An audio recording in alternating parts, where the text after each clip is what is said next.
The Apollo University, University of Leicester, 35 lakhs fees for 3-year BTech CSE UK. అంకిత నాయుడు ఎందుకు social మీడియాలో famous? ఎలా? So అంతకు ముందు వరకు అంకిత నాయుడు అంటే తెలీదు. ఆఫ్టర్ మ్యారేజ్ నా పాస్ట్ లో నేను మ్యారేజ్ చేసుకున్నాను. ఆ టైంలో సో బాగా వైరల్ అయిపోయింది ఆ వీడియో అనేది. ఒక ట్రాన్స్ ఒక అబ్బాయి బాగా మ్యారేజ్ చేసుకున్నారు పబ్లిక్ లో అనేది చాలా ఫేమస్ అయిపోయి వైరల్ అయిపోయింది ఆ వీడియో. దాని తర్వాత మా కమ్యూనిటీ నుంచి స్నేహ గారు నన్ను ఇంటర్వ్యూ చేశారు. దాని తర్వాత సో సో సో చాలా మంది చేశారు, చూసాను ఇంటర్వ్యూ, చూసాను మీ కపుల్ ఇంటర్వ్యూ అప్పుడే దానివల్ల ఫేమస్ అయిపోయారు. చాలా. ఇప్పుడు నార్మల్గా మ్యారేజెస్ అంటే మీరు ఎందుకు నమ్ముతున్నారు? ఎందుకంటే మీ దాంట్లో ఎవరి లవ్ కూడా సరిగ్గా సక్సెస్ అయింది లేదు. అవునండి. ఎవరో ఒక అబ్బాయి రావడం, మోసపోవడం, కొట్టడం, తిట్టడం, చంపడం ఇలాంటివన్నీ జరుగుతూనే ఉంటున్నాయి. అవునండి. కానీ మీరు ఎందుకు నమ్మి మళ్ళీ మ్యారేజ్ చేసుకున్నారు? మీ ఇంటర్వ్యూ నేను చూసినట్లయితే మీరు ఒకరి మీద ఒకరు చెప్పుకున్న ప్రేమను కానీ ఇది కానీ ఇప్పుడు రియల్ జంటలు కూడా అంత ఉండరేమో, అలా ఉండేవాళ్ళు. సో నరదిష్ట అంటారు కదా, మేబీ అది కూడా కొంచెం అయి ఉండొచ్చు. సోషల్ మీడియాలోకి వచ్చిన ఏ కప్పులు కూడా అంత త్వరగా కలిసి ఉన్నట్టు ఏమి ఉండదు. మేబీ ఒక కపుల్ అంటే నాకు తెలిసి గుట్టుగా ఉండి ఆ ప్రేమను అక్కడే చూపించుకోవచ్చేమో. బట్ నేను వైరల్ అయిన తర్వాత నా లైఫ్ మొత్తం అంటే యూట్యూబ్లోకి వచ్చేసాను. నేను యూట్యూబ్కి వచ్చి నా లైఫ్ స్టైల్ మొత్తం అందులో పెట్టాల్సి వచ్చింది. ఆ టైంలో ఏంటంటే ఏదో ఒక కంటెంట్ అనేది ఒక వీడియో రూపంలో నేను మెసేజ్ ఇవ్వడం అనేది జరిగింది. సో అదైతే కావాలని చేసింది కాదు, అంతే బాండింగ్ ఉండేది ఇద్దరి మధ్యన. సడన్గా కొన్ని రీజన్స్ వల్ల విడిపోయాం. ఎందుకు విడిపోవాల్సి వచ్చిందంటే, ఒకటి ఫ్యామిలీ యాక్సెప్టెన్సీ సరిగ్గా లేదు, వాళ్ళ ఫ్యామిలీ యాక్సెప్టెన్సీ అస్సలు లేదు. ఇంకొకటి నేను ముందుగానే చెప్పాను, నేను ఎప్పుడైతే నేను మా అమ్మగారికి ఇల్లు కడతానో సో అప్పటి వరకు ఆగమనే చెప్పాను. నేను అప్పటి వరకు నేను కొంచెం కష్టపడాలి. ఇప్పుడు నువ్వు వచ్చావు కదా అని నేను రాలేను, ఎందుకంటే ఇట్లానే అవుతుంది, ఆఫ్టర్ బ్రేకప్ అయిపోతుంది. సో నేను మళ్ళీ నా పాస్ట్కి వెళ్ళలేను కాబట్టి కొంచెం టైం ఇవ్వు అని చెప్పాను. ఆ అబ్బాయి అన్నీ ఓకే అన్నాడు. నేను కమ్యూనిటీ వర్క్స్ చేస్తానని చెప్పాను, ఇలా కమ్యూనిటీలో ఉంటాను కొన్నాళ్ళు, మనం సెటిల్ అయ్యే వరకు. దాని తర్వాత మా పెద్దవాళ్ళకి చెప్పి మనం హ్యాపీగా మన లైఫ్ లీడ్ చేద్దాం, నేను ఇల్లు కట్టుకోవాలి మా అమ్మగారు. దాని తర్వాత నేను మ్యారేజ్ చేసుకున్నాం.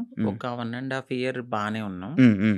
దాని తర్వాత ఇంకా రోజు ఇంకా తాగడము, ఎందుకు ఇట్లా అందుకట్లా చిన్న చిన్న ఇష్యూస్, గొడవలు అవి పెద్ద పెద్ద అయిపోయాయి.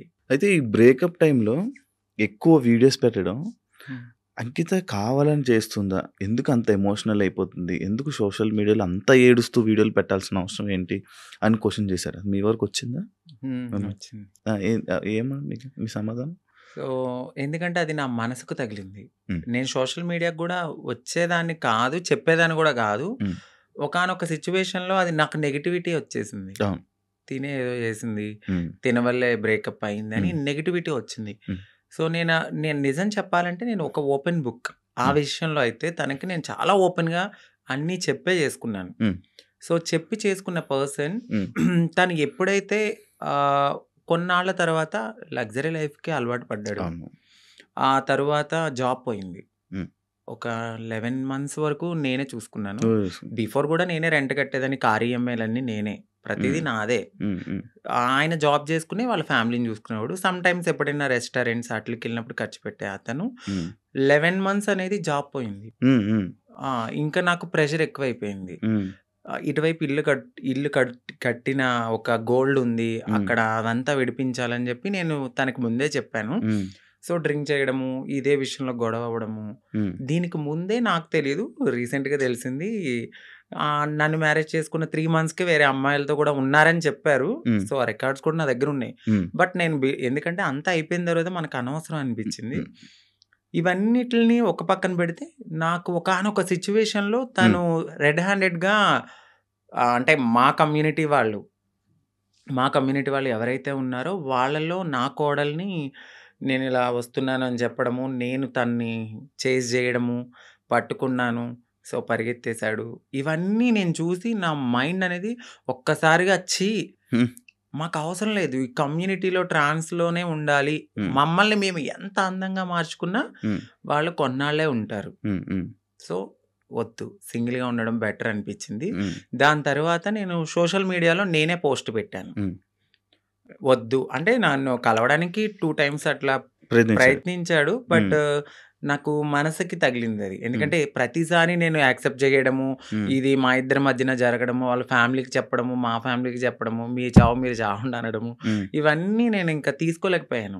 నేను మారింది నా కోసం, నా సెల్ఫ్ నేను ఆనందంగా ఉండడానికి. ఎందుకు దీంట్లోకి దూకానా? ఇంకొకటి, కమ్యూనిటీలో అందరికీ ఒక రోల్ మోడల్ అనుకున్నారు, ఇప్పుడున్న జనరేషన్లో ఇంత బాగా ఉంటున్నారా అని.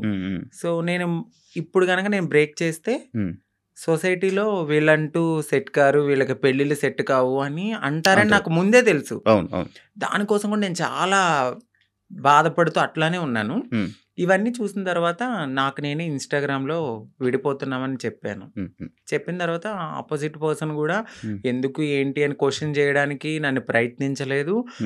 నేను వీడియోస్ డిలీట్ చేసేసాను. తను కూడా అప్పటికే వేరే అమ్మాయితో లవ్లో ఉన్నాడు.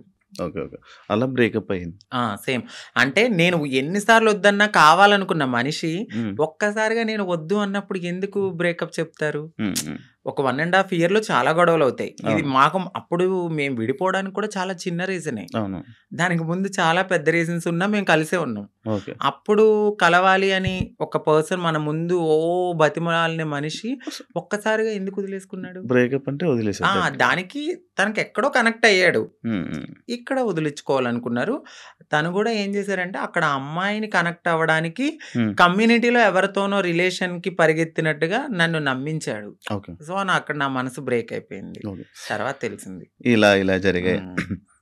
కాదు, అప్పుడు మరి ఫేస్ మీద దెబ్బలు కొట్టడం అవన్నీ ఏవో ఉండే కదా, దెబ్బలు ఉండే ఫేస్ మీద, ఏవో దెబ్బలతో ఒక వీడియోస్ ఉండే, అవేంటి? అవి ఆయన కొట్టిందా లేకపోతే ఏం జరిగింది? అది ఇక్కడ దెబ్బలు తగిలింది అంత ఫేస్ సంథింగ్. ఆయన అయితే కొట్టలేదండి.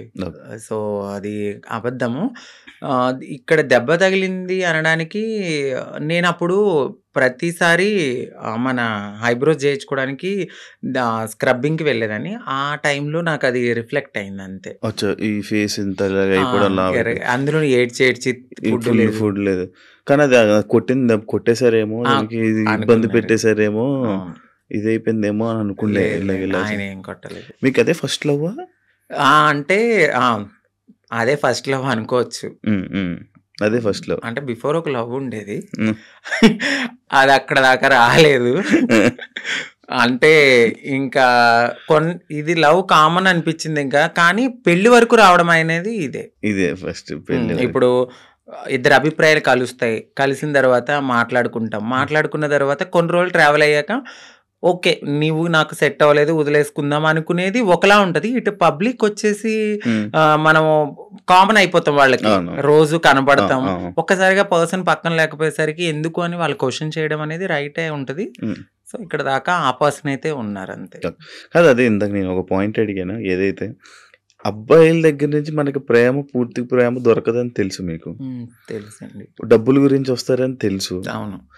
కానీ ఎందుకు నమ్మి దగ్గరికి తీసుకొని మోసపోయి మళ్ళీ ఏడడం? గొర్రె కసాయవాడిని ఎందుకు నమ్ముతుందంటే నేను ఏం క్వశ్చన్ చేయగలను. గడ్డి పెడతారు, తీసుకెళ్తారు, బాగా ఫుడ్ పెడతారు, తర్వాత వాళ్ళని చంపేస్తారు ఏది గొర్రెని. అలా అని చెప్పి ఆ గొర్రె వెళ్లకుండా ఉంటుందా? అయ్యో ఫుడ్ ఎందుకు పెడుతున్నాడో, ప్రేమగా పెడుతున్నాడేమో, తినడానికి వెళ్దాము, దానికి తెలీదు. తర్వాత నేనే బలైపోతాను, మమ్మల్ని తినడానికి వచ్చారు. సో మా లైఫ్ లో కూడా అట్లనే జరుగుతుంది తెలుసు. ఎందుకంటే తల్లిదండ్రుల ప్రేమ ఉండదు. ఫ్రెండ్స్తో ఎవరితోన్నా మాట్లాడినా కూడా తను ఎందుకు మారిపోయాడు కదా, అట్లా ఇట్లా నువ్వు ఎందుకు మాట్లాడుతున్నావు, నీకేమన్నా రేపొద్దున బ్యాడ్ రివ్యూ వస్తుందేమో అని చెప్పి ఫ్రెండ్స్ ఎక్కువ మాట్లాడరు. సొసైటీ యాక్సెప్ట్ చేయదు. ఈ టైంలో ఎవరో ఒకళ్ళు మమ్మల్ని దగ్గరికి వస్తారనమాట. ఓకే మాకు ఈ ప్రేమ దొరుకుతుంది, జెన్యున్ ప్రేమ ఏమో అని నమ్ముతాం, నమ్మి దగ్గర తీసుకుంటాం. తనకు అయ్యిందని చెప్పి నాకు అవ్వాలని లేదు కదా అని గొర్రెలుగా నమ్మేసి ముందుకెళ్ళిపోయి తర్వాత బలైపోతాం.